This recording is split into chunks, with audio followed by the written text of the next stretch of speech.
All right, so for our next segment, we're going into the SLF research category, and we have Claudia Schmidt joining us virtually from Penn State University. Claudia, it might have a 10-second delay, so just give it 1 second until I give the go, okay? Okay. Can you hear me? Yes. Excellent.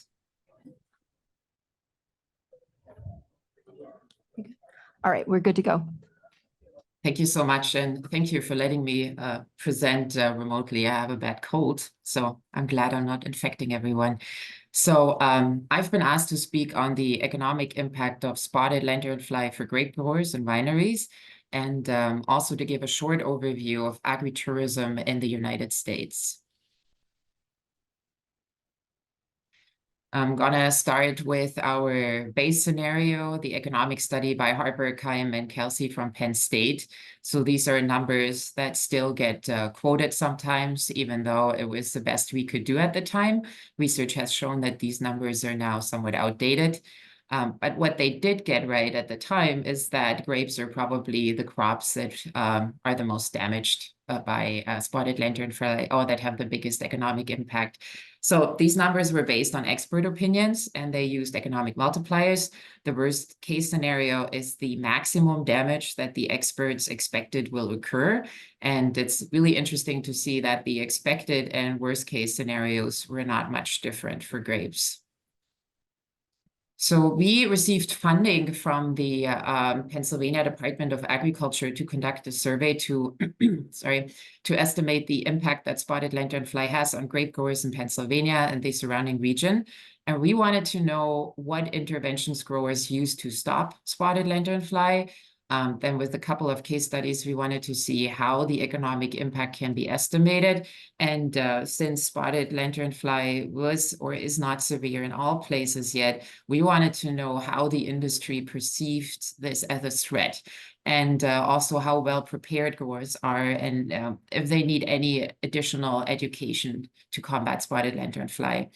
So many growers in other states are worried, even though many are not impacted yet. Here's a quote at the bottom of the slide from a grower in Virginia. That's from 2022. So he was very concerned about potential very expensive spray plans. So our survey was conducted from March to May 2022, and 121 growers and winery owners responded. Most of our respondents were from Pennsylvania, and then we had 19 from Ohio and 18 from Maryland. So shout out to those extension services. Thank you. Most of our survey respondents indicated that spotted lanternfly is either not a problem in their vineyard or they have not seen the pest yet. And 9 respondents each experienced a low and medium level of infestation. So only 21 respondents experienced high and extreme infestation. Here's an overview of the impact of the most severe cases. So these are all from Pennsylvania. These growers, they also observed increased disease and severity and susceptibility, sooty mold on leaves and trunks, reduced fruit quality, and also observed or measured nutrient deficiency of wines. So these are medium severity and high severity issues. As I mentioned, we also ask growers about their perception of spotted lanternfly. We ask about their state and their vineyard, like how worried they are.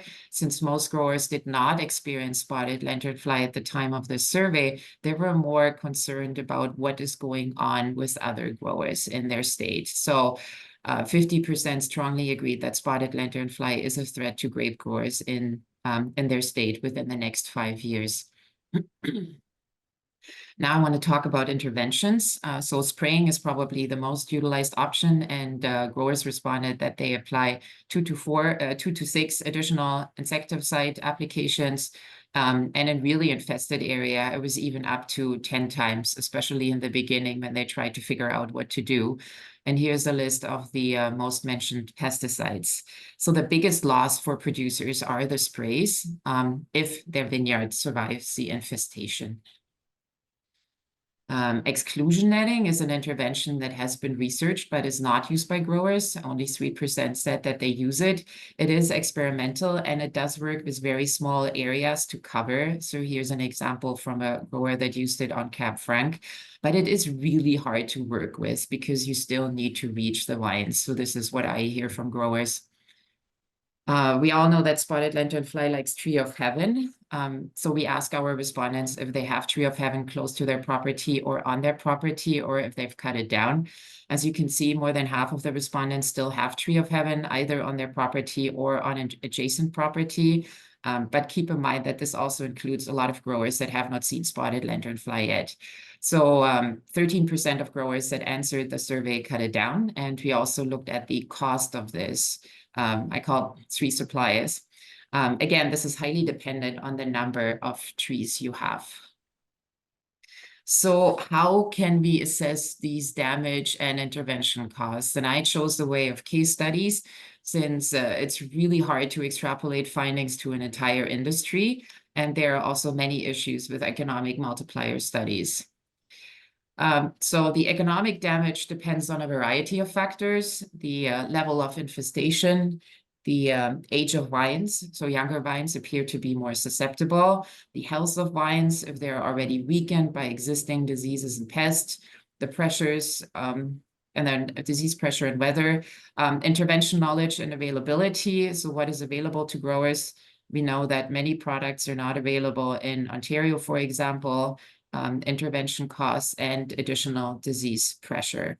In our case studies, we included the cost of additional interventions, so spraying, loss in revenue because of the decreased productivity and vine loss, and then reestablishment costs over the lifetime of a vineyard using the net present value approach, which is commonly used to assess these kinds of scenarios. So I also went to the Ontario Fruit and Vegetable Convention last week, and there I saw a presentation by Blair Rich, whose vineyards is Cedar Ridge Vineyard. That is smack in the middle of Berks County, and they experienced a lot of spotted lanternfly. And I talked to him, and he graciously agreed to share his slides with me, so I'm including another grower perspective. So as we know, the invasion started in 2014, and they were pretty helpless in the beginning. And the onslaught happened in 2015. And in 2016 and 17, they used Mustang Max after harvest to kill spotted lanternfly covering the vine. It was 100% effective, he says, on the day of spraying. But there was no residual effect. So in a few days, the population returned to a very high level. And in the end, he lost his entire vineyard. He replanted, and going forward, he also did his own assessment on spray costs, and it amounts to $60 to $80 per ton. I got similar results using the Penn State grape production budget. And in addition, he remarked that he observed the following effects. So he found that even though they managed the spotted lanternfly, they cannot kill all of them at the same time. Or all the time. So there will be feeding for a time until someone decides that they've crossed some numerical threshold, and then they spray. And we are doing research on that at Penn State as well. So he asked for more research. So spotted lanternfly takes the sap out of the wine. The yield will be lower. The color changes. Even under moderate spotted lanternfly exposure, the sap that they're taking reduces the quality of the wine. Again, this is his observation, not stating research here, but there is research going on. So it impacts wine health overall. And there's also cost to the winery in terms of curb appeal. And as I mentioned, he lost his vineyard, and he estimated that the reestablishment cost would be $25,000 per acre for him. So based on the survey results and published research, we built up 2 case studies, one for a young vineyard and one for an old vineyard. So here's the first one for a young vineyard. This grower had 6-year-old vines. They observed lots of damage and flare-ups in the vineyard since starting to manage spotted lanternfly. They had a yield decline over 2 years, and then vine death. And then they also had reestablishment costs over the lifetime of the vineyard, which then resulted in a value of net loss per acre of just over $30,000 per acre. In addition, the grower also stated that they invested $26,000 to treat the surrounding area. It's a different picture when we have older vines. So our second example is an older vineyard with 20-year-old vines. Here we calculated additional spray cost, yield loss, and vine removal. The grower did not decide to reestablish the vineyard as they were very concerned about future impacts on their younger vines. And that resulted in a value of net loss per acre of $8,600. So these case studies illustrate that the impact of spotted lanternfly is very specific to a vineyard, and it also depends on a lot of different factors. And I mentioned those in the beginning. Another issue is where it has been hard to put a number on is the perception of growers when it comes to spotted lanternfly. So in our survey, 18% of growers indicated that they delayed planting because of the uncertainty of the impact of spotted lanternfly. And I put to quote over here where they said, you know, they put a halt to vineyard expansion and young vines cannot handle the damage sustained. So that impacts the industry as well. The problem here is that NAS, the Agriculture Statistics Services, stopped the collection of annual grape production statistics in 2018. So we will never know if the wine growing acres or juice growing acres decrease or increase because of any external shock to the sector, for example, spotted lanternfly. And I also touched base with industry stakeholders that have been working on this. And unfortunately, this will not change anytime soon. So detailed data on grape production are only collected in California and Washington. We have to rely on the census, which is collected every 5 years. And this year's response rate was 60%. So we don't have an overview about annual production changes, no breakdown between wine and juice grape production, and no overview of which varieties are grown. I did look at the census, but I got a lot of census requests since it came out. So all I know is that the grape growing acreage and number of operations has increased in Pennsylvania. But then again, we don't know if these are juice or wine acres. And for our Ontario colleagues in the audience, based on my experience as I worked there before coming to Penn State, you will have much better data to track any impacts with the grape grower of Ontario data, but let's hope you won't have that impact. When it comes to wineries, only 16% responded, only 16 responded that they were impacted. So as I mentioned before, SLF impacts curb appeal, and the impact depends on if your visitors know about spotted lanternfly or not. So in the Southeast, people are obviously more used to spotted lanternfly. Visitors coming from out of state or different countries are probably not so used to that. But still, they're flying into food and hair, and it's just not pleasant. So wineries applied insecticides and cleaned up dead spotted lanternfly. So these are the winery interventions. We also asked growers about their educational needs. Most growers said that they know how to identify spotted lanternfly egg masses and nymphs and who to contact if they have any questions. So that shows how successful educational efforts have been. So this is really good. What growers do need help with is to decide when to take action to prevent spotted lanternfly damage to grape vines, and some more information about the tools available to help spotted lanternfly from damaging vineyards and wineries. So both groups responded that. So that translates into research needs. The grape industry perceives spotted lanternfly as a threat. This year, we conducted a tracking survey with the help of GIS Survey 123. It was an extension-focused exercise, so not very scientific, and it was meant just as a resource for grape growers. And most growers mentioned that spotted lanternfly was less of an issue this year, but we don't know how this will change, right? I've learned a lot here today. At Penn State, we're currently working on different projects about the economic threshold and the timing of interventions. And what we don't know, though, is if spotted lanternfly can also transmit pathogens. So theoretically, a smaller number of spotted lanternfly may not damage the wine itself, But if they may transmit pathogen, then that is a different story. And this may impact management decision as well. So more research is needed. So you can see the ground gall comment down there. I've also been asked to talk about agritourism in the United States, as this could be a source of spotted lanternfly spread in the county. I'm going to provide a short overview of what agritourism is, because this is not your usual commodity program, and also how it is distributed in the US, and talk about some specific activities that would encourage the spread of spotted lanternfly. If you would like to learn more about agritourism, I invite you to check out our Penn State Agritourism website. There are different definitions for agritourism. There are research, state, and a federal definition for data collection purposes. Not all states in the US even have a definition.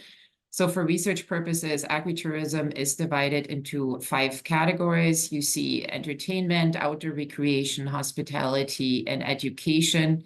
And here we include direct sales as well, but this is captured separately by the agriculture census. So this is just to show you how diverse agritourism is. The PA definition has been in place since August 2021. So in short, it's a farm-related tourism activity that takes place on agricultural land for visitors to be entertained by an aspect of ag production or rural lifestyle that occurs on the farm. So my personal definition is that every time a farmer welcomes the general public to their farm, they are doing some type of agritourism. Now, the USDA defines agritourism and recreational services, and they give examples for farm and winery tours, hay rides, hunting, and fishing. And these maps show the change in the share of agritourism revenue from 2007 to 2017. The census. An interesting trend is that this activity is increasingly moving towards the coast. The share of agritourism income appears to be decreasing in Texas, but anecdotally, they have more hunting down there. And the census does not collect any information on what type of activities farmers offer. So in the Northeast, agritourism is increasing as well. And here we have more the typical agritourism activities like entertainment, corn mazes, pumpkin patches, farm tours, and so on. But despite the increasing popularity, less than 1.5% of farms in the US receive income from agritourism. We also did some spatial analysis at the county level, looking at clustering. From census data, we know that the Northeast has the highest share of agritourism or direct sales farms. So it's almost 19% of all farms. And then in the Western regions, it's 11%. Here we have the maps of clusters of agritourism in 2012 and 17. So a hot cluster is where you have a county with agritourism operators, and next to it, and next counties surrounding it have agritourism as well. So the largest clusters are in the Midwest region, Montana and Texas, and another relatively large one appears in the Northeast, close to New York City. So we found that the probability of a county being a hotspot is influenced by outdoor attractions and travel infrastructure. But as I mentioned, direct sales or agritourism belongs into the agritourism activity as well, into the category, because in both cases, a farmer welcomes members of the public on their farm. And we also looked at direct sales operations, and unfortunately, the ERS changed how they define direct sales, so data are not comparable between 2012 and 17. But as expected, the hotspots are clustered in the Northeast region, coastal areas in the West, and counties around the Great Lakes. So this is where you see a lot of direct sales activities happening. In a recent survey, we asked agritourism support organizations, so this is extension, destination marketing organizations, and so on, how they see the future of agritourism, and most agreed that the number of agritourism operators will increase in their region. So the take-home message is that the number of farms inviting visitors to their farm is steadily increasing, and probably giving some opportunities to transport pests and diseases from one farm to the next.